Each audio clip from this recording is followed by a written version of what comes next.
আসসালামু আলাইকুম my dear listener, welcome back again রহস্যময় পৃথিবীর কৌতূহল। So let's begin without wasting any more time. Let's start my today horror stories videos. তো বন্ধুরা, আজকে একটি সুন্দর ঘটনা আপনাদের মাঝে তুলে ধরবো। খুবই দুর্দান্ত ও ভয়ানক ঘটনা মারিয়া আক্তার মাতিন আমাদের মাঝে শেয়ার করেছেন। তো ঘটনাটি যেরকমভাবে লিখে পাঠিয়েছেন, আমি ফাহিম আশরাফ আলামিন আপনাদের মাঝে ঠিক ততভাবেই উপস্থাপনা করছি। আসসালামু আলাইকুম। আজ আপনার সাথে একটি এমন ঘটনা শেয়ার করব যেটা বেশ অনেক দিন ধরেই আমরা ফেস করে আসছি।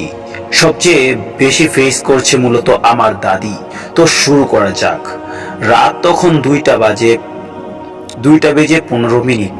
দাদির উচ্চ কণ্ঠে আমার ঘুম ভেঙে যায়। বলে রাখা ভালো, রাতে দাদির সাথে থাকি। দাদি আব্বু চাচাদের জোরে জোরে ডাকছিলেন, কিন্তু কেউ যেন সে আওয়াজ শুনতে পাচ্ছিল না। আমি ঘুম জড়ানো কণ্ঠে জিজ্ঞেস করলাম, কি হয়েছে, সবাইকে ডাকছো কেন? দাদি কিছুটা বিধ্বস্ত হয়ে বললেন, আমার রুমে কে যেন এসেছে, বিছানায় উঠতে চাইছিল। আমি ভ্রু কুঁচকে চারপাশে তাকালাম। অন্ধকারে স্পষ্ট বুঝতে পারলাম না যে কেউ নেই। আমি বললাম, কোথায়? কেউ নাই তো? না, একটু আগেও ছিল, এখন হঠাৎ করে অদৃশ্য হয়ে গেছে।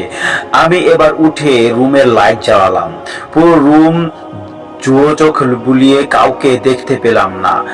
দাদি তখন ওই ভয়ে বিছানায় এক কোণে জড়সড় হয়ে বসে আছেন। দাদির অবস্থা দেখে বিষয়টা আমার কাছে মোটেও স্বাভাবিক মনে হলো না। আমি বললাম, এখানে বসে ডাকলে কেউ শুনবে না, চলো আমার সাথে। দাদিকে সাথে নিয়ে আব্বু, ছোট চাচুর, বড় বাবাকে ডেকে তুললাম। তারা মূল ঘটনা জানতে চাইল। দাদি সব খুলে বললেন। দাদির ভাষ্যমতে, ইদানিং দাদি রাতে খুব একটা ঘুম হয় না, ফলে রাতের বেশিরভাগ সময় কাটে নিদ্রাহীন। আজও একইভাবে সময় কাটছিল। সহসা দাদি খেয়াল করে একটা কালো ছায়া একদম মানুষের মতোই গড়ন বিছানায় হামাগুড়ি দিয়ে উঠতে চাইছে এবং দাদির দিকেই মুখ তুলে আছে।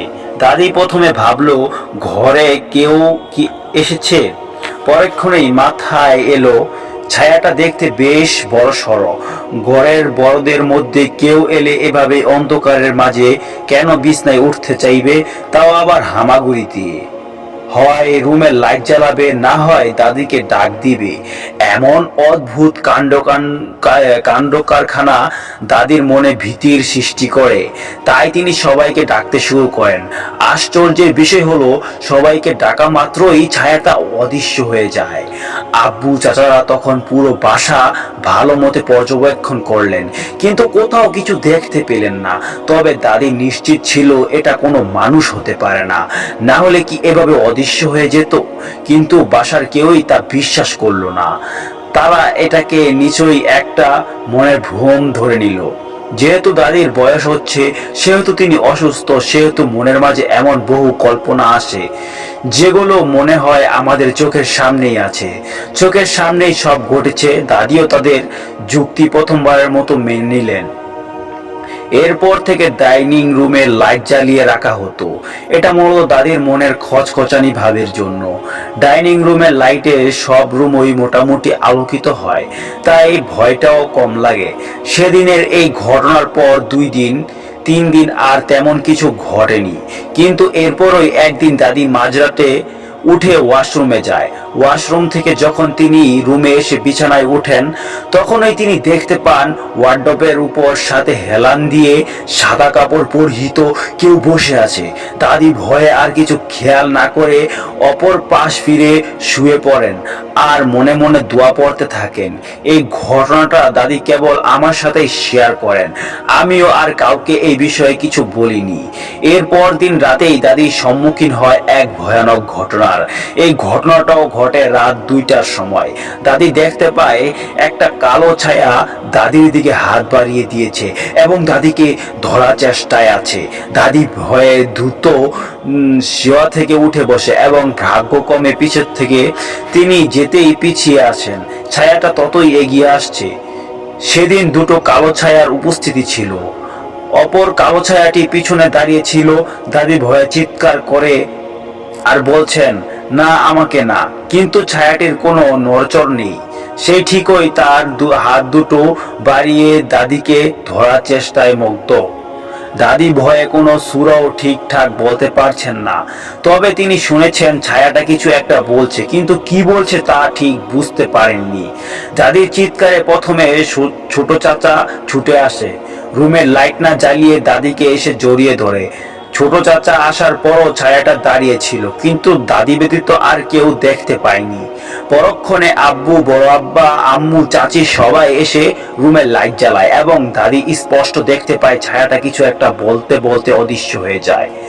প্রথম দিন দাদির ডাককে কেউ শুনতে পায়নি, তাই এরপর থেকে সবাই একটু সতর্কতার সাথেই ঘুমাতো, যেন দাদি ডাকলে তারা শুনতে পায়। দাদি তাদের সব খুলে বলল। ঘটনা শুনে এবার তারাও কিছুটা ভয় পেল। সত্যিই কি তাহলে কিছু আছে? তখন বড় বাবা বলল আর একদিন অপেক্ষা করতে। এই একদিনে দাদি আবারও সেই ছায়াটা দেখতে পায় কিনা তা জেনে তখন একজন হুজুরকে ডেকে আনবেন। সবাই মেনে নেয় তা।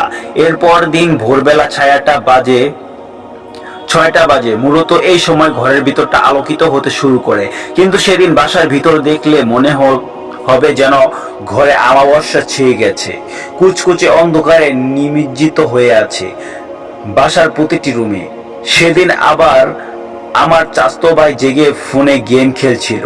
হঠাৎ সে আর চোখে দেখতে পায় যে একটা কালো অবয়বের মতো কিছু একটা দাদির রুমের দিকে এগিয়ে যাচ্ছে। গেম খেলায় মগ্ন থাকায় সে বিষয়টা বিশেষে পাত্তা দেয়নি। ছায়াটা এবার দাদির দিকে না গিয়ে এবার আমার দিকে এগিয়ে আসে এবং 2 হাত বাড়িয়ে আমাকে ধরতে চাইছিল। ভাগ্যক্রমে সেই দিন দাদির ঘুম ভেঙে যায় এবং এই দৃশ্য দেখে তিনি চিৎকার করতে থাকেন। দাদির চিৎকারে সবাই ছুটে আসে এবং সবটা শুনে সিদ্ধান্ত নেয় যে আজকেই একজন হুজুরকে ডেকে আনবেন। বড় বাবা একজন হুজুরের সাথে বিষয়টা নিয়ে আলোচনা করলে হুজুর বললেন এটা ভালো কোনো কবিরাজ ডেকে আনতে হবে। তবে তিনি বলেন দাদির বয়স হচ্ছে তো, তাই এটা মনের ভুলও হতে পারে। কিন্তু সবাই ততদিনে নিশ্চিত এটা কোনো মনের ভুল বা ভ্রম নয়, এটা সত্যি অশরীরী জাতীয় কিছু। কারণ সবাই তখন বিষয়টা অনুভব করতে শুরু করেছিল। আম্মুর কাছে প্রায় মনে হয় ডাইনিং রুমে জুড়ে কেউ একজন হাঁটছে। মাঝে মাঝে মনে হয় অদ্ভুত কণ্ঠে কেউ আম্মুর নাম ধরে ডাকছে। এই মাঝেই একটা বিশেষ দরকারে আমাদের গ্রামের বাড়ি চলে যেতে হয়। ফলে গ্রামে যে কতদিন আমরা থেকেছিলাম সে কয়দিন আর বিশেষ কোনো সমস্যা হয়নি। গ্রামে একজন পীর সাহেবের সাথে আব্বু বিষয়টা নিয়ে কথা বললে তিনি দাদিকে এবং আমাকে একটি তাবিজ দেন এবং বলেন তিনি একদিন বাসায় এসে বিষয়টা দেখতে চান, কিন্তু উনার নানা ব্যস্ততার কারণে আর আসতে পারেননি। এর মাঝেই আমরা গ্রামে হতে এসে পড়েছি। গ্রাম হতে আসার পর এর উপতাপ যেন আরো বৃদ্ধি পায়। দাদি মাঝরাতে দেখতে পেত কালো ছায়াটা কিছু দূরে গুড়গুড় করছে, কিন্তু কাছে আসতো না। হয়তো তাবিজের কারণেই কালো ছায়াটা বিকট শব্দ করত, টেবিল কাচের উপর গর্তাগর্ত করত, রুম জুড়ে হাঁটতো। অপরদিকে আমার চাচতো ভাই সেদিন আর চোখে ছায়াটাকে দেখার পর থেকেই কেমন যেন ভয় পেত সর্বদা। সাহসী ছেলেটা সেদিন দিন দিন ভীতু হয়ে যেতে লাগলো, ভয়ে নেতিয়ে থাকতো। ফলে তার জন্য তাবিজ আনা হয়। একদিন আম্মুর মনে পড়ে আম্মুর এক দূরসম্পর্কের আত্মীয় একজন ভালো কবিরাজ। তিনি দূর থেকে ঘটনা শুনেই বলে দিতে পারবেন বিষয়টা আসলে কি। আম্মু ফোনে ওনার সাথে যোগাযোগ করেন এবং সবকিছু খুলে বলেন। তিনি সবটা শুনে জিজ্ঞেস করেন দাদি যখন ভয় পায় তখন উনার মুখ বেঁকিয়ে যায় কিনা বা মুখে কিছুটা বিকৃতি হয়ে যায় কিনা। এই কতদিনে দাদি যতবারই ভয় পেত ওনার মুখ সত্যি কিছুটা বেঁকে যেত, দেখে ভয়ঙ্কর লাগতো। তখন সেই কবিরাজ বলেন এটা আর কিছু নয়, এটা হলো পিশাচ, আর এই জাতীয় পিশাচকে বলা হয় দেও পিশাচ। তিনি বলেন এরা বেশ লম্বা থাকে, নখগুলো থাকে বড় বড়, দাঁতগুলোও বড় থাকে, এদের দেহ কালো কুচকুচে এবং এরা একবার কোথাও প্রবেশ করলে সহজে বের হতে চায় না। এরা যাদেরকে ধরতে চায় মূলত তাদেরকেই দেখা দেয়, আর কেউ তাদের দেখতে পায় না। বিষয়টা গিয়ে দাঁড়াচ্ছে যে এটা দাদিকে ধরতে চাচ্ছে, কারণ তিনি ব্যতীত আর কেউই ছায়াটাকে দেখতে পায়নি। আম্মু ভীষণ ভয় পেয়ে যায় এবং ওনাকে অনুরোধ করে একদিন বাসায় এসে যেন দাদির শরীর এবং বাসাটাকে বন্ধ করে দিয়ে যায়। তিনি আশ্বাস দেন অবশ্যই একদিন আসবেন। আম্মু দাদিকে এই বিষয়ে কিছু বলেনি, কারণ তিনি এমনিতেই ভয়ের মাঝে আছেন। এসব শুনলে ওনার ভয়ের পরিমাণ আরো বাড়বে। কিন্তু দাদি একদিন বললেন, তিনি তো এতদিন কেবল ছায়াটাকে দেখছেন, এবার একদম সশরীরে দেখতে পেয়েছেন সেই ছায়াটার আসল রূপ। ডাইনিং রুমে রান্নাঘরের সামনে দাদির রুমের দিকে মুখ করে বসেছিল। শরীরে কোনো রকম একটা কাপড় পেঁচানো, নখগুলো লম্বা লম্বা, দাঁতগুলো বড় বড়, কালো লোমে ঢাকা সম্পূর্ণ দেহ। মুখটা দেখতে কি বিশ্রী আর ভয়ানক। যেহেতু এটা দাদির থেকে দূরেই ছিল, তাই দাদি মনে সাহস জুগিয়ে সূরা আয়াতুল কুরসি পাঠ করেন, ঘুমানোর চেষ্টা করেন। দাদির মুখে এমন বিবৃতি শুনে এবার সবাই নিশ্চিত হলেন এটা পিশাচ। কিন্তু কেন একটা দাদিকেই কেবল ধরতে চাচ্ছে? কি উদ্দেশ্য নিয়ে এসেছে? এর উদ্দেশ্য কি? শুধুই দাদির ক্ষতি সাধন করা নাকি অন্য কিছু, তা এখনো অজানা, কারণ এখনো সেই কবিরাজ আসতে পারেননি। কিন্তু তিনি বা আসতে কেন এত দেরি করছেন? অপরদিকে গ্রামের সেই পীর সাহেবও যেন কিছু একটা লুকিয়ে গিয়েছিলেন, যা ওনার সাথে কথা বলার সময় আব্বু বুঝতে পেরেছিল। এই সব যেন রহস্যজনক। সেই রহস্যের বেড়াজালে আটকে রয়েছে আমাদের বাসার প্রতিটি মানুষ। ঘটনা পিশাচ, লেখক মারিয়া আক্তার মতিন। তো তিনি অর্ধেক ঘটনা শেয়ার করেছেন, যেটা তাদের এখনো ঘটে যাচ্ছে। আশা করি পুরো ঘটনাটা শেষ হলে আমাদের পুরোটা লিখে জানিয়ে দিবেন। তো আজকের ঘটনাটি আপনাদের কাছে কেমন লাগলো অবশ্যই কমেন্টে লিখে জানাবেন। আর হ্যাঁ, অবশ্যই ভালো থাকবেন, সুস্থ থাকবেন, নিজের খেয়াল রাখবেন। দেখা হচ্ছে পরবর্তী আরো একটি দুর্দান্ত ভয়ানক ভৌতিক ঘটনার ভিডিও নিয়ে। আল্লাহ হাফেজ।